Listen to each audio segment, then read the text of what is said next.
Halo semua, apa kabar? Saya harap semua yang mendengar video ini dalam keadaan sehat. Baik, sekarang kita akan belajar mengenai kesebangunan pada bangun datar. Dua buah bangun datar atau lebih dikatakan sebangun jika memenuhi dua syarat. Syarat yang pertama, perbandingan sisi yang bersesuaian senilai. Kemudian yang kedua, besar sudut yang bersesuaian sama. Untuk lebih jelas, kita masuk ke contoh yang pertama. Nah, di sini dikatakan, perhatikan gambar di atas. Apakah persegi panjang ABCD dan persegi panjang EFGH sebangun? Jadi, sebelumnya sudah Ibu katakan kalau dua buah bangun datar dikatakan sebangun jika memenuhi dua syarat. Yang pertama, sisi yang bersesuaian perbandingannya sama. Kemudian yang kedua, sudut yang bersesuaian besarnya sama. Jadi hampir mirip dengan kongruen. Jadi buat aja dulu sudut-sudut yang bersesuaian di antara dua buah persegi panjang. Nah, dari sini sudut yang bersesuaian yang pertama kita tahu sudut A bersesuaian dengan sudut E.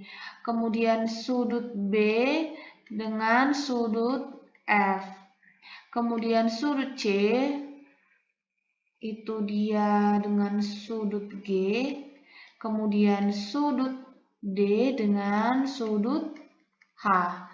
Coba perhatiin pada persegi panjang, setiap sudut itu memiliki besar 90 derajat. Maka sudut A, sudut B, sudut C, dan sudut D besarnya 90. Demikian juga dengan sudut E, sudut F, sudut G, dan sudut H besarnya juga 90. Maka dari sini dapat kita simpulkan bahwa setiap sudut yang bersesuaian besarnya sama, yaitu 90 derajat. Maka persegi panjang ABCD dan EFGH sudah memenuhi satu syarat, yaitu sudut yang bersesuaian besarnya sama. Sekarang kita lanjut ke syarat yang kedua, yaitu perbandingan sisi yang bersesuaian besarnya sama. Jadi kita buat dulu sisi yang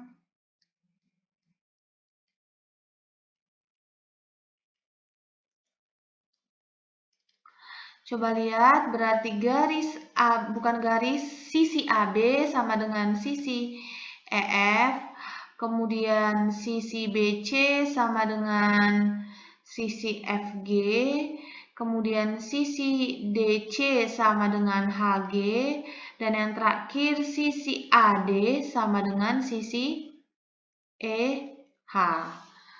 Ini sisi yang bersesuaian. Perbandingan sisi yang bersesuaian. Jadi kan di sini ada dua jenis persegi panjang, persegi panjang ABCD dan persegi panjang EFGH. Jadi kamu boleh bandingkan persegi panjang yang pertama dengan persegi panjang yang kedua, atau bandingkan persegi panjang yang kedua dengan persegi panjang yang pertama. Terserah yang mana menempati posisi pembilang dan penyebut, karena kan perbandingan ini bisa dinyatakan dalam bentuk pecahan. Tapi yang jelas harus konsisten. Kalau misalnya kamu buat yang menjadi pembilang adalah persegi panjang yang pertama, maka penyebutnya di persegi panjang yang kedua. Demikian seterusnya, jangan berubah-ubah. Maka dari sini Ibu mau buat persegi panjang yang pertama per persegi panjang yang kedua. Maka perbandingan sisinya AB per EF, ya kan? Nah, terus substitusi nilainya. Coba lihat persegi panjang AB, di situ nilainya berapa? 6 cm per persegi panjang EF, sisi EF-nya di situ 42 cm. Ini kita kecilkan atau kita sederhanakan, hasilnya adalah 1/7. Bisa kan menyederhanakan? Artinya cari FPB 6 dan 42. Dapat FPB-nya, kemudian bagikan. Atau cari bilangan yang bisa habis ketika membagi 6 dan ketika membagi 42. Nyatakan sampai ke dalam bentuk yang paling sederhana. Kemudian bandingkan sisi yang lain, ada sisi BC per FG. Nah, ini maksud Ibu, jangan kamu buat perbandingannya FG per BC, karena kan kita sudah sepakat bahwa perbandingan persegi panjang yang atas, maksud saya persegi panjang yang pertama dan persegi panjang yang kedua. Jadi harus konsisten, jangan berubah-ubah. Substitusi nilai BC dan substitusi nilai FG. Nilai BC adalah 4 cm, nilai FG adalah 28 cm. Sederhanakan lagi, jadi di sini kita peroleh 1/7. Nah, ini dia perbandingannya. Kemudian kita lanjut lagi ke perbandingan sisi yang lain, DC per HG. Ini berarti 6/42 sama dengan 1/7. Kemudian kita lanjut terakhir sisi AD per sisi EH. Ini sama dengan 4 cm per 28 cm sama dengan 1/7. Kita sudah selesai menentukan sudut-sudut yang bersesuaian. Nah, kita ketahui setiap sudut-sudut yang bersesuaian besarnya sama. Kemudian kita juga sudah membuat perbandingan sisi yang bersesuaian. Dari sini kita peroleh bahwa setiap sisi yang bersesuaian perbandingannya sama, yaitu 1/7. Maka dari sini dapat kita simpulkan bahwa persegi panjang ABCD dan persegi panjang EFGH merupakan dua buah persegi panjang yang sebangun. Kenapa? Karena memenuhi syarat kesebangunan dari bangun datar. Kita lanjut ke contoh nomor 2. Perhatikan gambar di atas. Jika diketahui sudut B sama dengan 100 derajat, sudut F sama dengan 110 derajat, sudut C sama dengan 80 derajat, dan sudut G sama dengan 70 derajat, apakah belah ketupat ABCD dan belah ketupat EFGH sebangun? Ingat, dua buah bangun datar dikatakan sebangun jika memenuhi dua syarat. Syarat yang pertama, sudut yang bersesuaian besarnya sama, dan syarat yang kedua, perbandingan sisi yang bersesuaian sama. Berarti, ayo kita uji. Dimulai dari sudut-sudut yang bersesuaian. Dari sini kita peroleh bahwa sudut A sama dengan ataupun bersesuaian dengan sudut E, kemudian sudut B bersesuaian dengan sudut F, sudut C bersesuaian dengan sudut G, dan sudut D bersesuaian dengan sudut H. Sudut-sudut yang bersesuaian besarnya harus sama. Coba lihat di sini, dari soal diketahui bahwa sudut B 100 derajat, kemudian sudut F di situ 110 derajat. Dapat kita simpulkan bahwa belah ketupat ABCD dan belah ketupat EFGH tidak sebangun. Kenapa? Karena tidak memenuhi syarat sudut-sudut yang bersesuaian. Jadi ketika kamu sudah ketemu suatu hal yang mengakibatkan dua buah bangun datar tidak memenuhi syarat kesebangunan, langsung berhenti aja, gak usah dilanjutin. Kita lanjut ke contoh soal nomor 3. Di sini dikatakan, jika trapesium ABCD dan trapesium PQRS sebangun, tentukan panjang AD. Nah, jadi di sini ceritanya ada dua buah trapesium. Dikatakan trapesium itu sebangun. Kalau sebangun, maka otomatis besar sudut yang bersesuaian sama, Kemudian perbandingan sisi yang bersesuaian sama. Jadi cara ngerjainnya, karena kebetulan di sini yang ditanya adalah sisi, maka kamu buat dulu sisi-sisi yang bersesuaian. Dari gambar kita peroleh bahwa sisi AB bersesuaian dengan sisi PQ, kemudian BC dengan RQ atau QR, kemudian DC dengan SR, dan yang terakhir AD dengan SP. Sekali lagi kita cek, coba PQ dengan AB betul, kemudian BC dengan RQ, terus DC dengan SR, dan AD dengan SP. Dari sini kan yang ditanya sisi AD. Sisi AD yang ini kan AD nih. AD bersesuaian dengan SP, kemudian yang kamu cari sisi yang diketahui di kedua-dua trapesium. Di sini sisi yang diketahui kedua-duanya adalah sisi AB. Maka bandingkan sisi AD, karena AD yang ditanya, AD per SP. Jadi sisi yang ditanya bandingkan dengan sisi yang bersesuaian. AD bersesuaian dengan SP, jadi kita bandingkan sama dengan, nah di sebelah kanan ini isi dengan perbandingan sisi yang diketahui dua-duanya. Maka di sini saya buat AB per PQ. Ingat konsisten kalau misalnya yang kamu pakai di pembilang adalah sisi pada trapesium yang trapesium ABCD, maka penyebutnya berarti trapesium PQRS. Demikian juga di sebelah kanan. Substitusi semua nilai yang diketahui, karena di sini AD tidak diketahui, jadi Ibu tulis AD lagi. Kemudian SP besarnya 12 cm. Kemudian setelah itu AB besarnya 15 cm, PQ besarnya 18 cm. Setelah itu kali silang.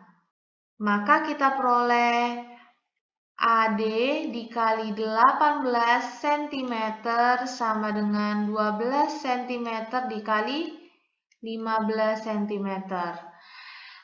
Kemudian kalikan yang bisa dikalikan, AD dikali 18 cm sama dengan kalikan 12 dikali 15. Diperoleh hasilnya 180 cm kuadrat, berarti dari sini diperoleh AD sama dengan 180 cm kuadrat per 18 cm.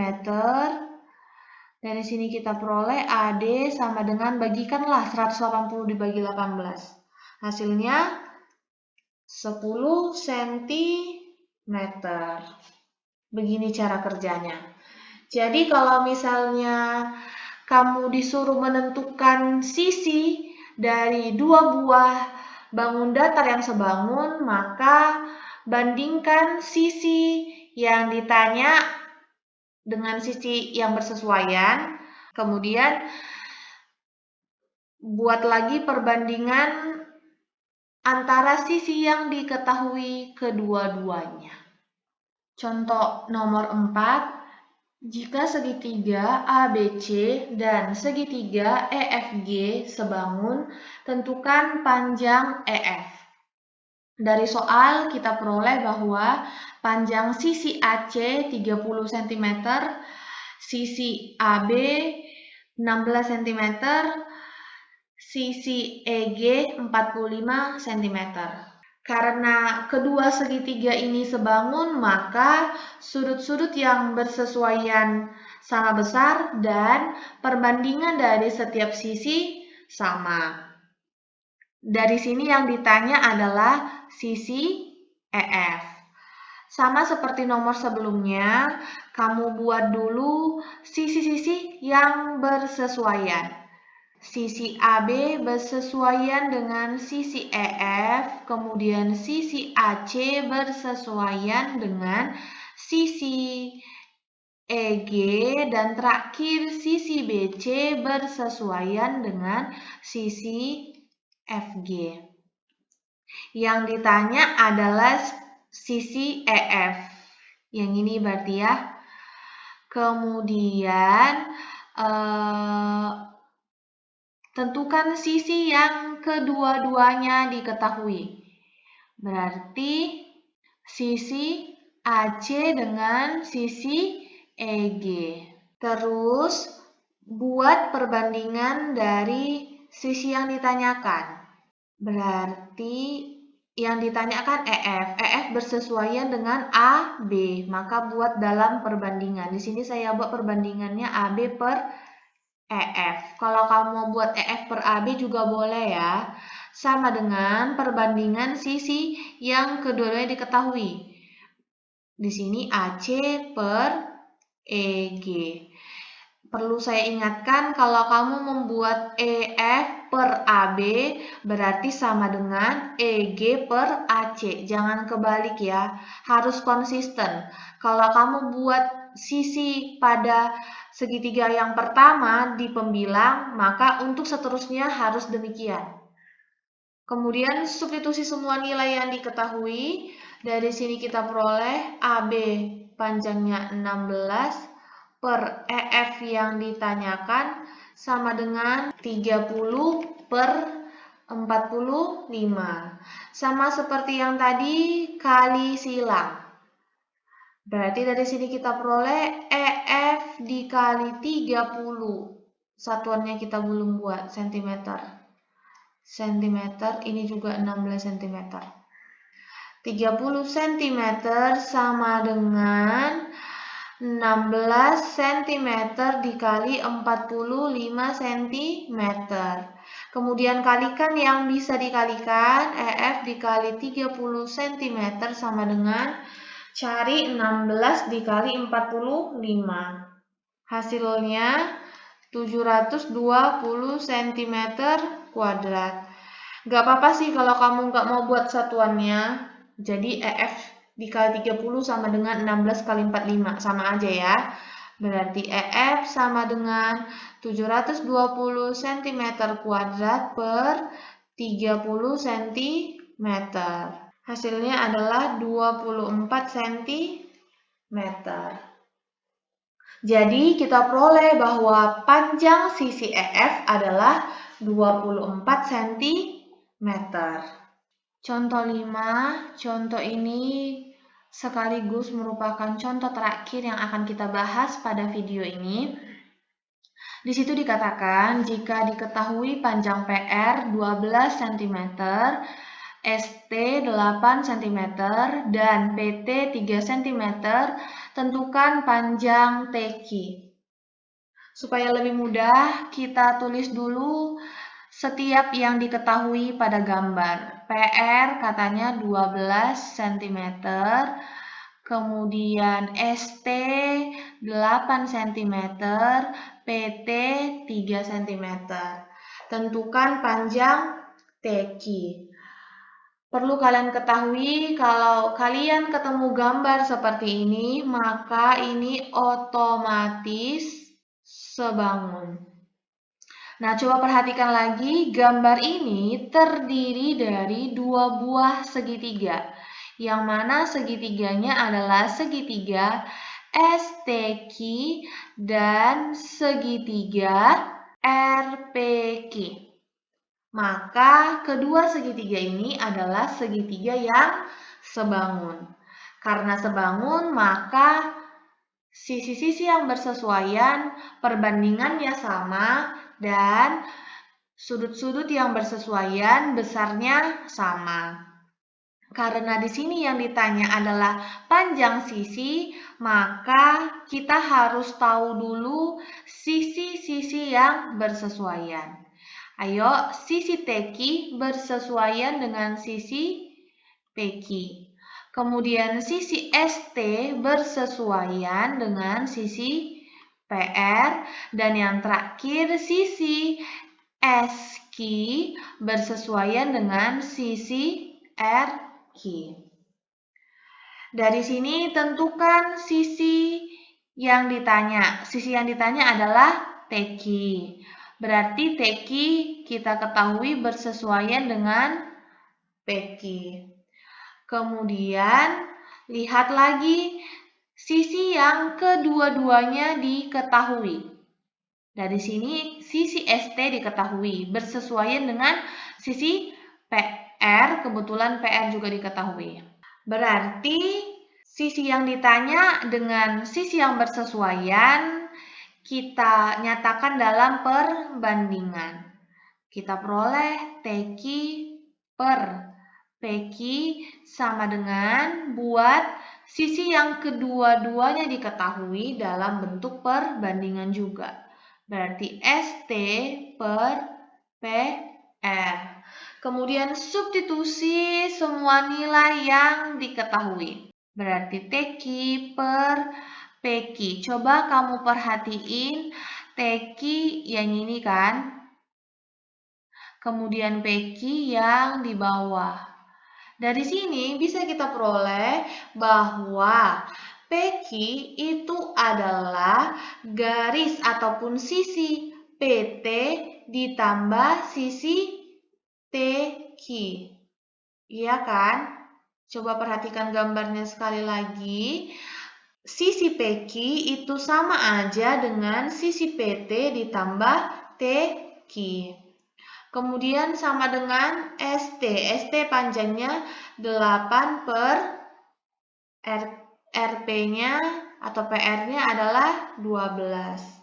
Ayo, TQ per PT-nya diketahui adalah 3 tambah TQ sama dengan 8 per 12. Kita lanjut sama seperti yang tadi kita kali silang. Maka kita peroleh TQ dikali 12 sama dengan 8 dikali 3 tambah TQ. Di sini Ibu gak buat satuannya, nggak apa-apa ya.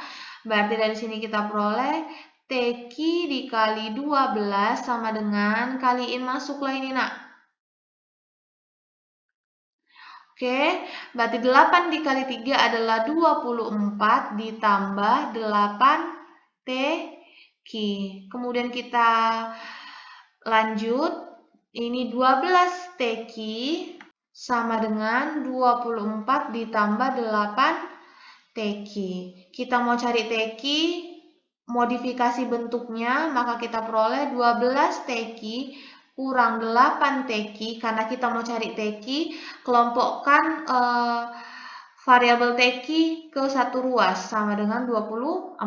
Ayo kita kurangkan, kita peroleh 4 TQ ya kan? Sama dengan 24. Maka TQ sama dengan 24 dibagi 4. Hasilnya adalah 6.